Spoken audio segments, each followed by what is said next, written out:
এখানে ইলেকট্রিক খাম্বা রয়েছে, আপনারা সবাই সচেতন থাকবেন।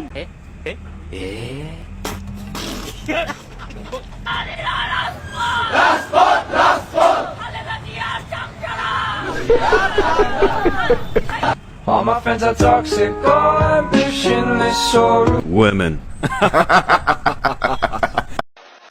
ফখরুল মহা খুশি, টাকা পাইলেই বিএনপি খুশি, টাকা পাইলেই খুশি। বিএনপি ক্ষমতা এসেছে মাত্র 100 দিন, এর কাছে কিন্তু আলাদা দিনের প্রদীপ নেই।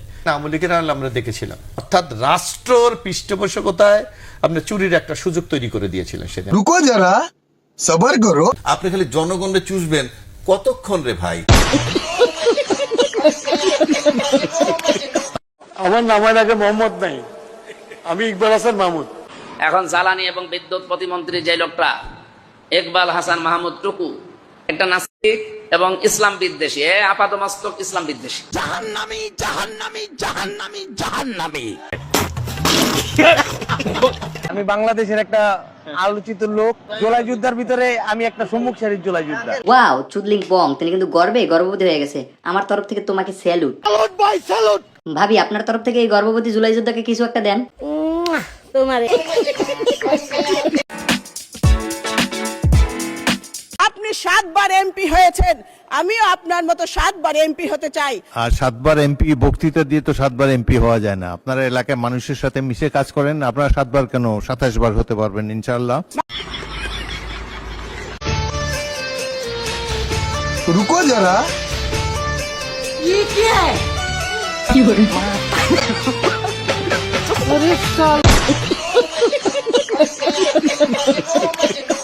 আমি বাসে বসে ইশারাতে নামাজ পড়ি।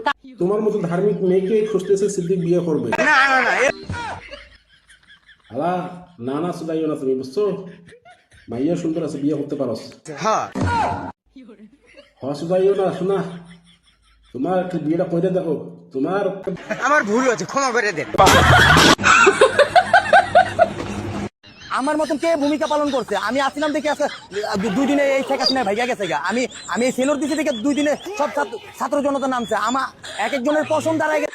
আর সর্বনাশ, আপনি হইলেন এই সারা বাংলাদেশের ছাত্র জনতার অনুপ্রেরণা। আপনার যে প্রতিবন্ধী মার্কা সেলুট দিচ্ছেন, এই সেলুটটা কখনো দেখলে পরে আমার শরীরে রুম্বা খাড়ি জায়গা। আপনারা কারণেও শরীরে রুম্বা ফাপ নাকি সিট নাই, আর এর ক্যামেরাটা ধরে কেটায়, এর যন্ত্রণা নাই, আর এই ফেসবুকটা দুবার মনে হয় না। যেন ইসলাম প্রচার করতে না পারে সেই ব্যাপারে আপনারা সচেতন থাকতে হবে। যদি আপনার পরিবারের মহিলারা না শুনে, তাহলে আমরা মনে করি আপনার পুরুষ হিসাবে আপনার পুরুষত্ব নাই। আশা ভাই ইগারে কিপটা বলেনছেন ওরা ধরে সহবাস করে দেয়। আপনি একজন পুরুষ, আপনি চুলকানি নিয়ে কথা বলেন কেমনে? লজ্জা করে না? আপনার লজ্জা করে না? আপনি একটা দৃষ্টি আকর্ষণ করছেন।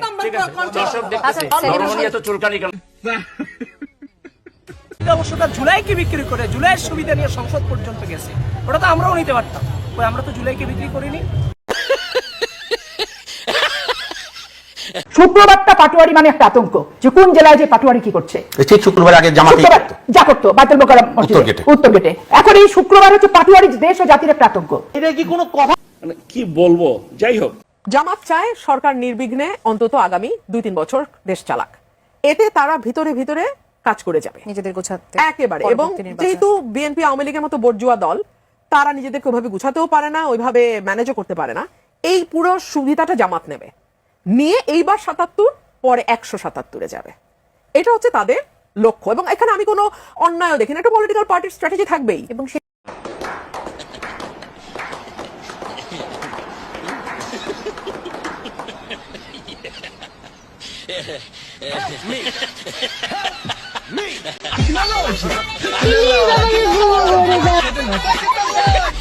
প্রাইম মিনিস্টার যখনই কোনো স্পিচ দেন, একটা দুটো মারাত্মক ভুল সেখানে থাকে, মারাত্মক।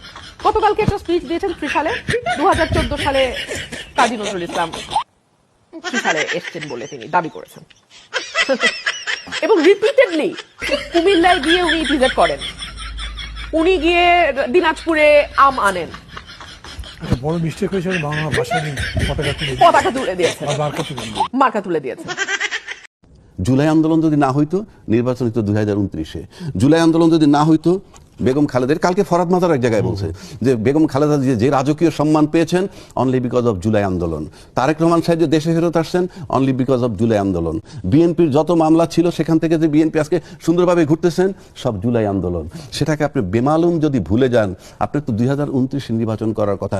এবং এই তুচ্ছ তাচ্ছিল্যের কারণে কিন্তু আজকে এই জুলাই চেতনার যারা, তাদেরকে আপনি ঠেলে দিলেন কোথায়? জামাতের দিকে।